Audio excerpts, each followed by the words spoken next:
Hello, my name is John Tepley, and I have the great pleasure to be talking to Franz Lucky Phooko from South Africa. How are you doing? I'm super okay, and you? Very good, very good. So it's late at night right now, isn't it? It's almost midnight. Yeah, it's 12 midnight. So we will be showing two of the collaborations that we worked on.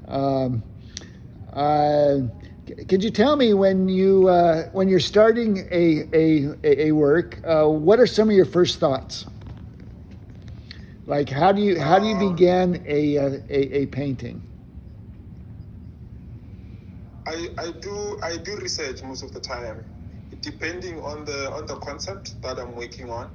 So if ever I'm being given a concept, I do research from the research, and then I look around from where I live, and I try to conceptualize from my surroundings. And So then yeah, and then sometimes, because I'm a realistic artist, so I take my camera and go around and uh, do my stand photography. you have two very powerful pieces on exhibition. One is a chieftain's table in which the powerful black leaders of the 20th and the 21st century are sitting around a table, and and another is the one that we're standing in front of right now, which is about domestic violence. And both of them are very powerful and very thought provoking. Just that we're standing in front of this one, what can you say about the beginning of this work? What do I need? The one of gender base. You're talking about the one of the gender base? Oh yeah. Oh. This one, phew. This one, it's personal. This one, I don't want to lie, it's personal. Here in South Africa, like recently, we faced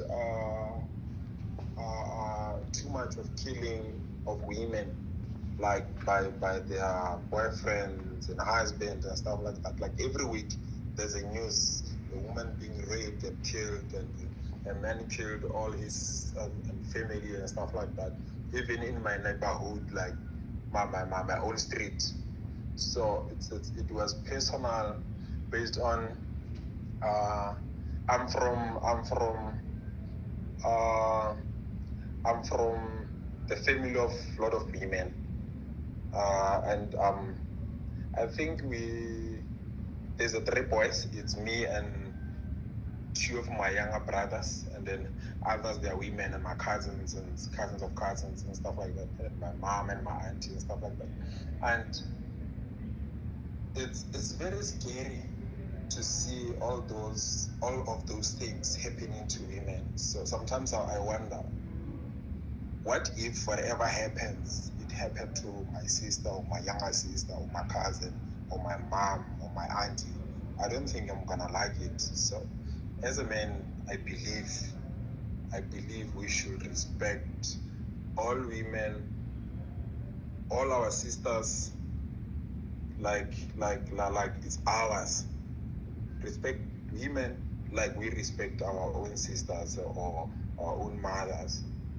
Because at the end of the day, we are one family. I believe I believe the way I respect my mother is the way I'm gonna respect my wife the time I'm gonna marry.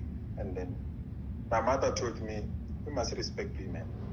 I think we should do that. But I think maybe the problem that I see from this piece, why I choose to write those words, is I find out most of the time we speak about gender equality, but the problem mostly it's is the language. The language that we use, it tend to be how we portray women.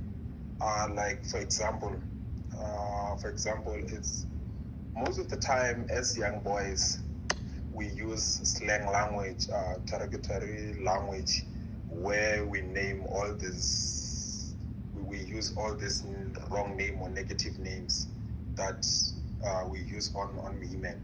And all those words, if you can check them, like I did Google them, like even in my own language and different languages, most of them, they subject women to in a negative way.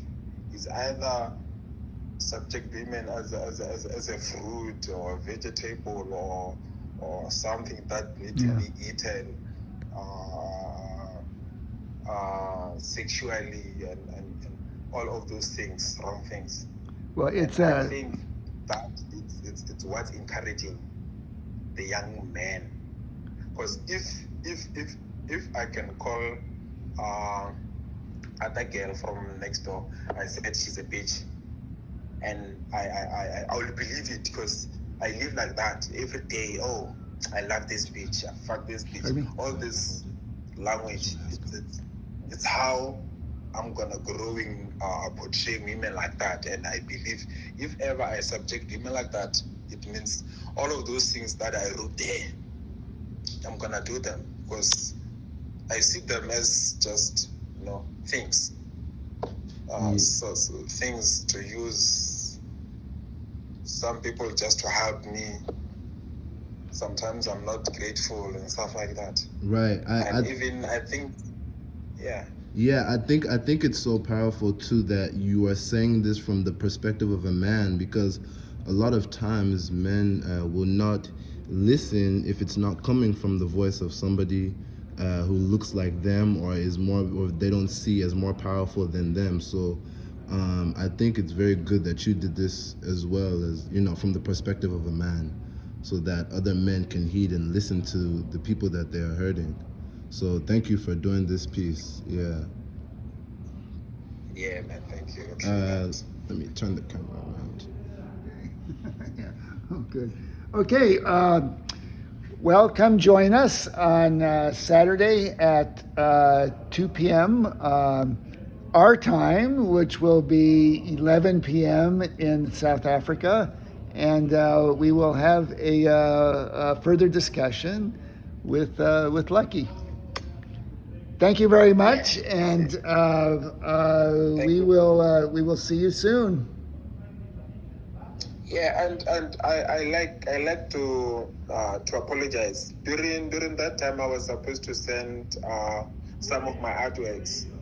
So during that time, it was difficult for me because my father, he was sick and he passed away during December. So I was not in the right state of mind of finishing all those artworks. So that's why I didn't send those artworks or finish them earlier. So yeah, I'd like to apologize based on that. Well, the next time that we do something, we'll be sure to have your artwork and properly display it. Okay, I'll appreciate that. Okay, so Ola, do you have anything, any final words or?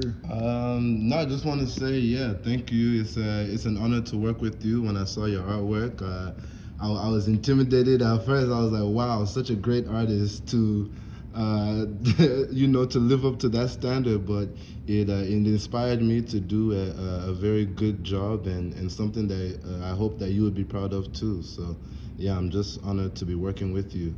And hopefully more is to come. Yeah, man. I appreciate that, and thank you too. Cause I don't think if it was for me, I don't think like the idea that you came with the symbols, top notch. Thank you, so, thank you. Yeah. Okay. So we'll be in touch by email, and we'll get all those things figured out.